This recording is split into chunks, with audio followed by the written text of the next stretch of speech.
Well, hello, and welcome back to another exciting edition of Coffee with Stephen.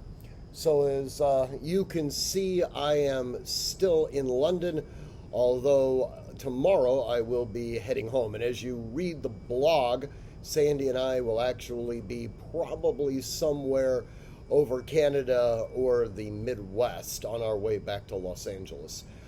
The trip has been absolutely fantastic, and I do wanted to kind of highlight a couple of musings that I've had since being here in the UK, visiting Carolyn and Alan.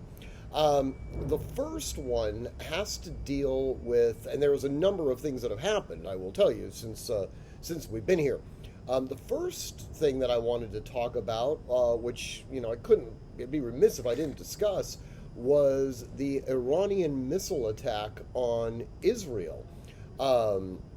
That turned out to be a complete dud from a strategic standpoint. And, I'm going to be writing a more detailed blog, but since it happened here, I felt that it was necessary to at least mention it. There's been a couple of other things about England that I've noticed. The two that I think are probably the most important, well, first off, as a side note, and I really don't talk about this in the blog, but if you do come to London, it is absolutely essential that you visit the National Gallery. Spent hours there looking at some of the truly great masters from the Renaissance, and then, 19th century painters like Van Gogh, which interestingly enough, I've never had the opportunity to actually see a Van Gogh in person. I think I will probably maintain my relationship with the Italian masters. That notwithstanding, that was an exceptional experience. The two things, though, that really stand out. The first one has to deal with statues. So England, which, as many of you know that have been to London before, is a substantially older town than anything that we have in the United States. And it appears as though in their city planning, they've always taken it to the extreme when it comes to the displaying of statues of great leaders throughout their history. And this is not by any stretch of the imagination to be construed as exclusively male. While it's definitely male dominated, there are statues to Boudica, statues to Florence Nightingale.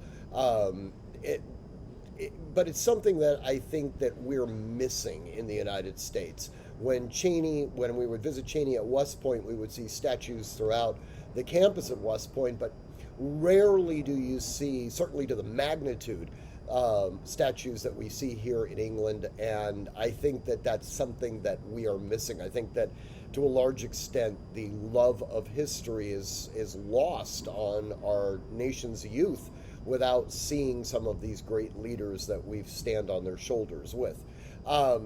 The other thing, and probably the single most important thing, while the Magna Carta has oftentimes been construed as being England's great contribution to Western democratic thought, I will go so far as to say that their true genius is in the sausage roll. And I know that Richard Paul himself is a connoisseur of sausage rolls. I had never had one until this trip. I've sampled several.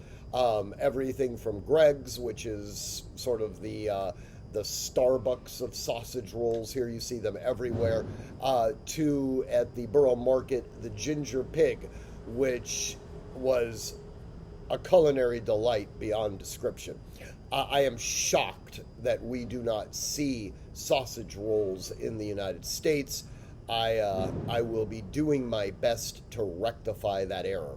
Anyways, do read the blog. I hope you enjoy it, and I am looking forward to being back in the office and seeing all of you when you come into Artemis. As always, train constantly, train consistently, train repetitively, and train with purpose. Above all else, stay safe.